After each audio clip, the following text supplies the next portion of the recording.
Welcome back to Square Enix Presents at E3. We're here with F1 2017, the next annual racing title from Codemasters, and I'm here with Lee Mather, the creative director from Codemasters, flown in from England just for this. So Lee, how are you today? Oh, fantastic, thank you. Yeah, I wouldn't miss it. Perfect. Well, we just recently announced F1 in the past month, and this is really the first time we're showcasing gameplay here.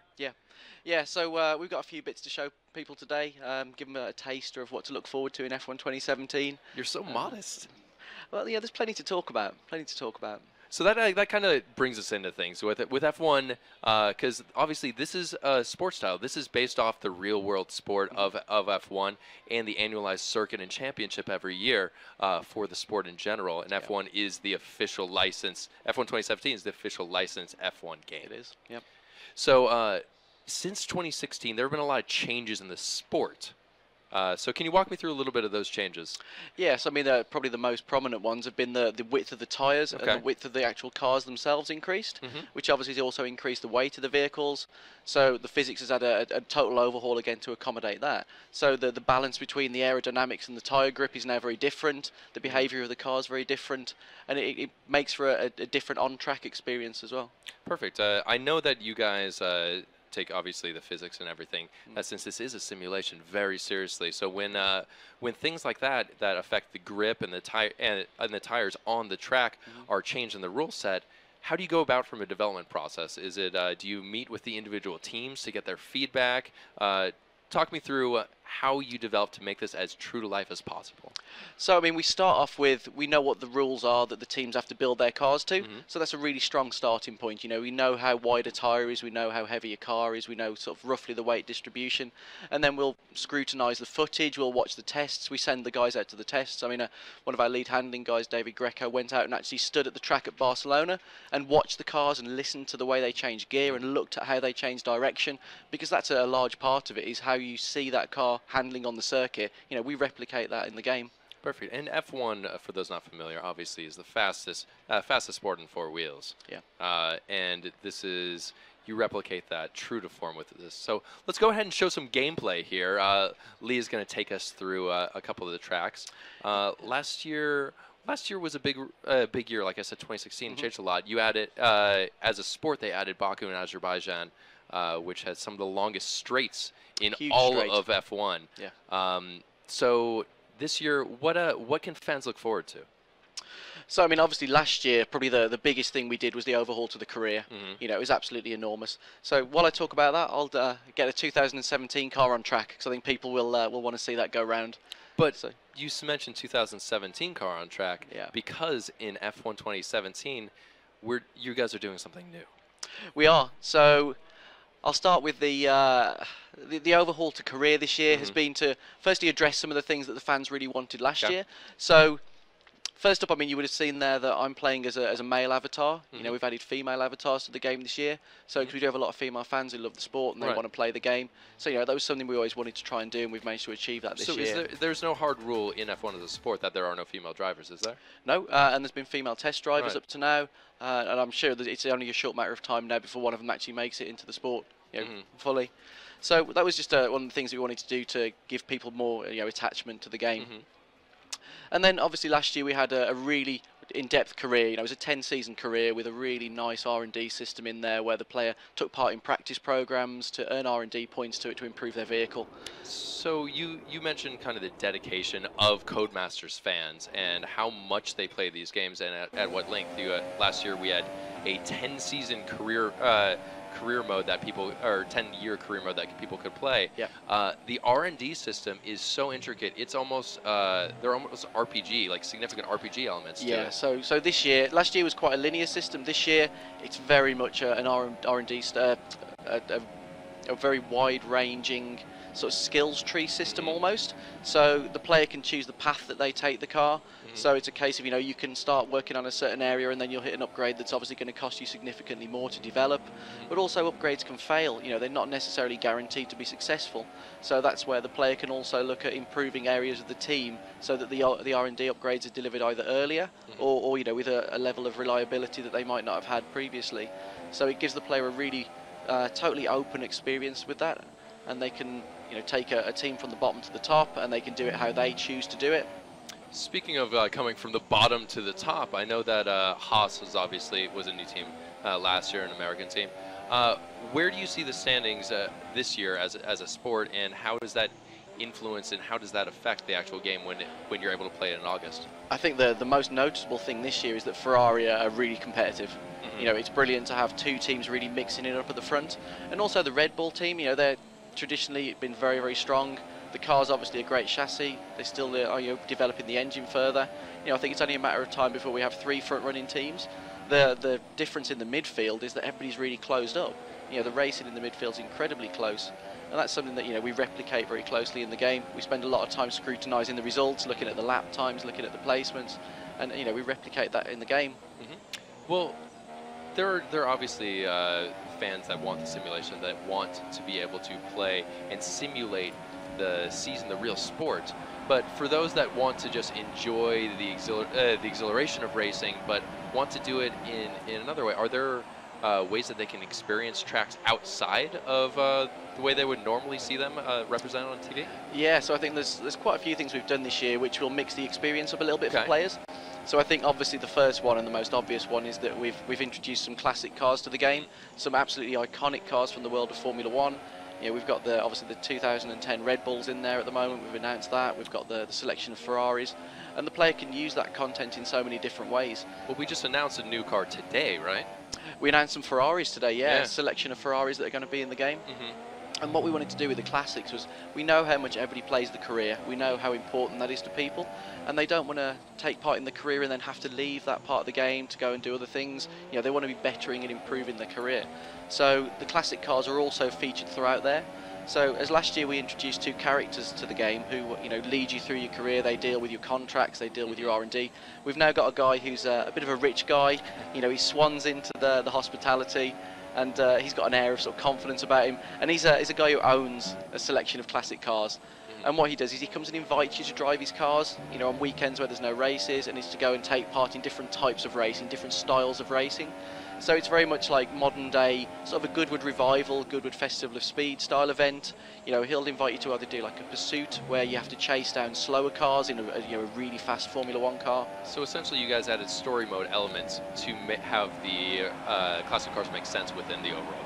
Yeah, I mean, it's very much what you see in real life. You regularly see the drivers on their off weekends taking part in other events, driving classic cars that, people from the same team would have driven in previous years.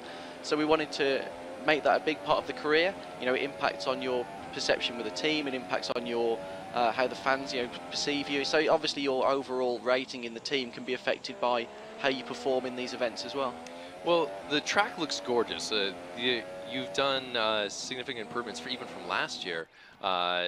Can we show just some of the lighting and some of the different tracks? Yeah, let's pick.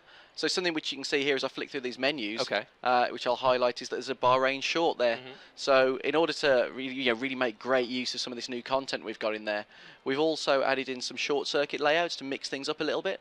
So because we've got these different styles of gameplay, such as the pursuit or the time attack style gameplay, we wanted to change some of the circuits a little bit as well and give sort of a snappier sort of style. So as you can see there's a Bahrain short circuit, there's also an Austin, Texas short circuit, and we've got a couple more which we're yet to announce. So again, it's something new and something fresh to the series that we've never done before. And this is content that fans of F1 would never be able to experience otherwise. Certainly not in an official Formula One game. Right. It's the first time we've been able to do this, and it really does mix things up again. It keeps it feeling different, feeling fresh every year.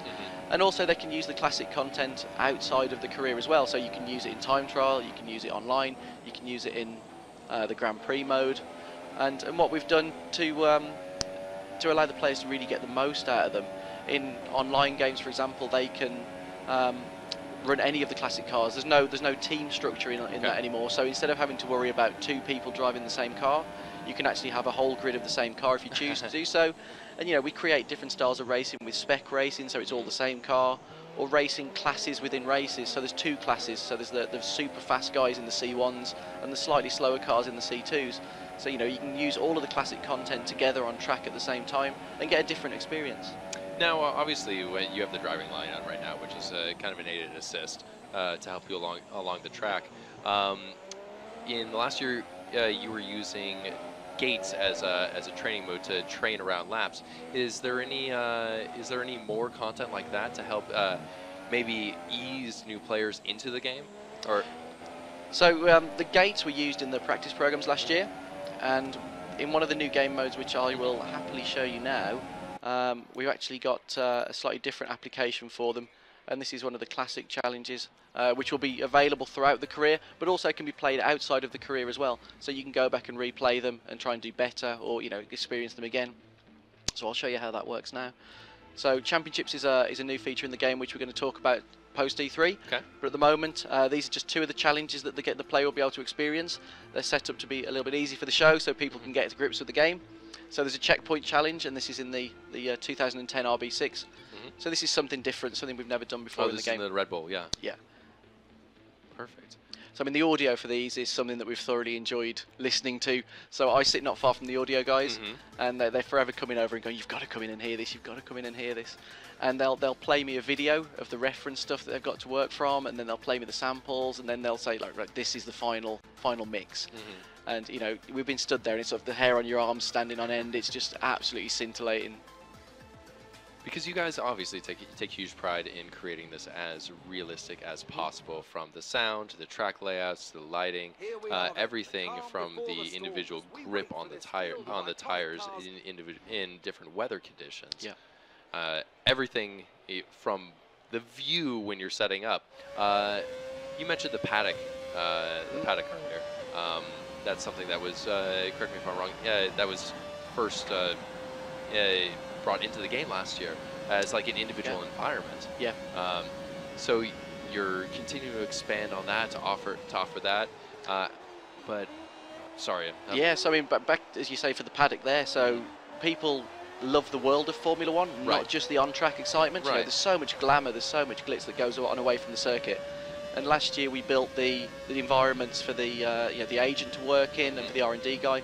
And this year we've expanded that. I mean, something which we always found quite amusing was that if you did particularly badly and you were disciplined or sacked from your career, she did it in public. So now we've built the agent a nice office. So she works from the office, and we've got the upstairs place in the hospitality is now a different location. That looks really cool. And we've also modelled the back of the garages, at the back of the garages where they have the lorries. The large vehicles where they work on the telemetry and things like that. We've now modelled that area as well, so that's where the player can then go and deal with R&D and then speak to his R&D guy.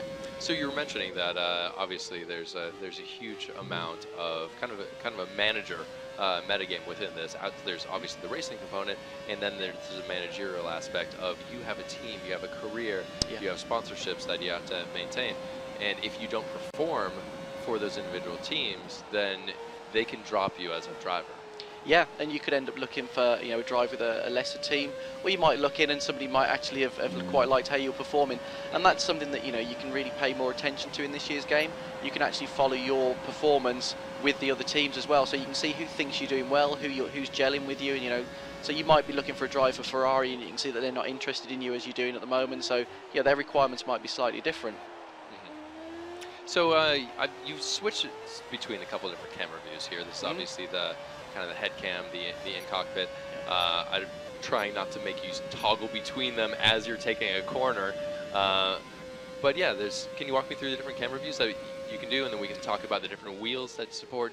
How can people experience this game in a broader spectrum? So I think firstly one of the coolest things is the hardware compatibility this year. We're actually already showing at E3 on Xbox X. So I think that's pretty special that we're showing this early in the hardware life cycle for 4K, HDR, 60 frames per second. We're obviously supporting PS4 Pro. That's incredible. You're running at full 4K Ultra HD at 60 frames per second with this game. Pre-launch of the hardware. That's amazing. Yeah, and it looks incredible. We've been able to turn up some of the options, make the mirrors more impressive, better shadows. It's generally just given the game a really nice visual uplift. We're also obviously continuing to support more hardware, so the wheel support's increasing. There's a lot of wheels coming out these days. I think it's an area which is really starting to expand. People are taking their racing games very seriously these days. So it's great for us and it's great for them. It's just growing the market for everybody. So that's really cool.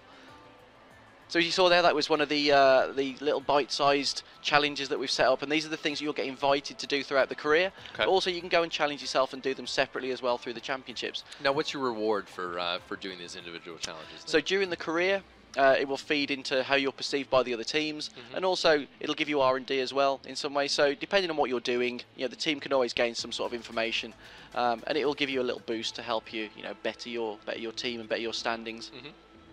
Now, obviously, how long have you been working on F1 and at Codemasters? I joined in 2008, and I've worked on every game since then. That's incredible. So you've worked on every single F1 game since 2008, and so there's a huge amount of leaps and bounds since that was back in Gen 7 days there to what you're seeing now. Yeah. Over the years, what's been kind of the most significant improvement that you can touch on? I think, for us personally, I think it's probably in the physics. So having that extra power of this generation of console allowed us to really nail that on-track feeling, the feeling of tyre on road. Right. That was the important bit. But also, you look at the visual fidelity. It's starting to reach levels now where if you're stood just a few meters away from the screen, you're not sure if it's game or if it's real life. It's really that impressive to look at. So I think visually and physically, those are two of the areas that have taken leaps and bounds. But also, I mean, you look at the characters there around the car. It's all the things that we're able to give a really strong representation of the sport in the game. So I mean, that just plays into this being a sports simulation, not just on track. You send people to the individual tracks to mirror the individual experience, like you were talking about, whether it's in the paddock, whether it's in the garage, whether it's around the racetrack. So working with Formula One over the years has definitely been great. So can you talk to me a little bit about how it being an international sport influences the development of this? So I mean, I think the thing with Formula One is it's got a very strong following in Europe, and through the game we've actually been able to really widen that as well throughout the world. And obviously now there's a lot of interest over here. There's the HAAS team, there's American races. Fernando recently came over and did Indianapolis. I think there's starting to become a real crossover in all of these forms of motorsport, and it's great that we can be part of that because the gaming audience is quite different to the audience who watch these sports. So there's a real crossover between the guy who loves the sport and doesn't really play the game, and then we can bring them into gaming, or we can bring the gamer into the sport. Is this late afternoon or is this early morning? I can't tell. I think this is an afternoon one. Right. And as you can see, we've got it balanced to be quite easy at the moment for the show, so people can get to grips with it. As you can see, we've got some of the classic Ferraris here, and the idea is that I'm in a super dominant 2007 Ferrari, which is up until this year one of the fastest Formula One cars ever built. Well, I just wanted to comment that I like how Michael Bay joined the team and directed those lens flares earlier. It's really the lighting. I'm glad you chose this because the lighting is really incredible here. Yeah. And one of the things that obviously you're too modest to mention, but you guys make great games, Lee.